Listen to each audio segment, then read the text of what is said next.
আসসালামু আলাইকুম। অনেক দিন পর বেগুনের আচার বানাচ্ছি, তো ভাবলাম রেসিপিটা আপনাদের সাথে শেয়ার করি।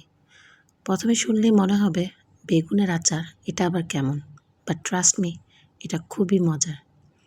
তো প্রথমে আমি বেগুনটাকে কেটে হালকা লবণ দিয়ে পানিতে ভিজিয়ে রেখেছিলাম। এরপর পানি ঝরিয়ে এটা আমি তেলে ভেজে নিচ্ছি।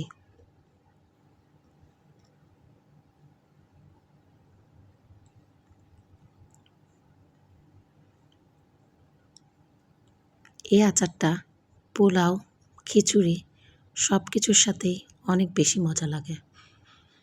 এই দেখুন, বেগুনটি ভাজা হয়ে গিয়েছে। এবার আমি বেগুনগুলো তুলে এখন এতে আস্ত রসুনের কোয়া ভেজে নিচ্ছি। আমি সবসময় যে কোনো আচারে আস্ত রসুন ব্যবহার করি।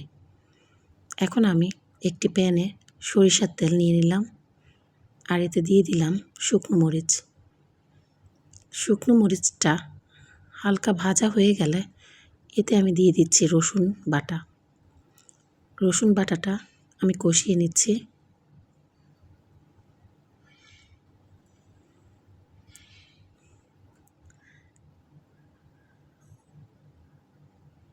রসুন কষানো হয়ে গেলে এতে আমি দিয়ে দিচ্ছি পাঁচফোড়ন।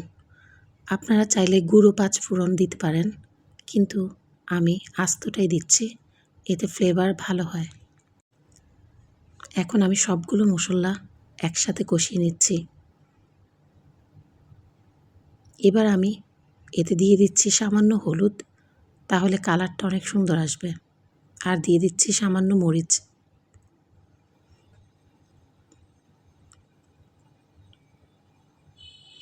এবার আমি বেগুনগুলো দিয়ে দিচ্ছি আর ভাজা রসুনগুলো।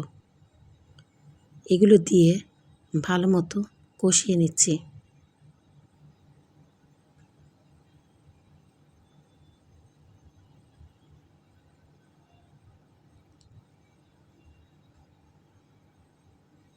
কষানো হয়ে গেলে আমি আমার স্বাদ মতো চিনি দিয়ে দিচ্ছি। আমার কাছে এই আচারটা টক মিষ্টি স্বাদেরই বেশি ভালো লাগে। আপনারা চাইলে মিষ্টি বেশি দিতে পারেন, কিন্তু এটা টক মিষ্টি বেশি মজা লাগে। এখন আমি এতে দিয়ে দিচ্ছি তেঁতুলের মাড়। তেঁতুলটাকে আমি প্রথমে গরম পানিতে ভিজিয়ে নিয়েছিলাম, এরপর বিচিগুলো ফেলে এর রসটা বের করে দিয়ে দিয়েছি।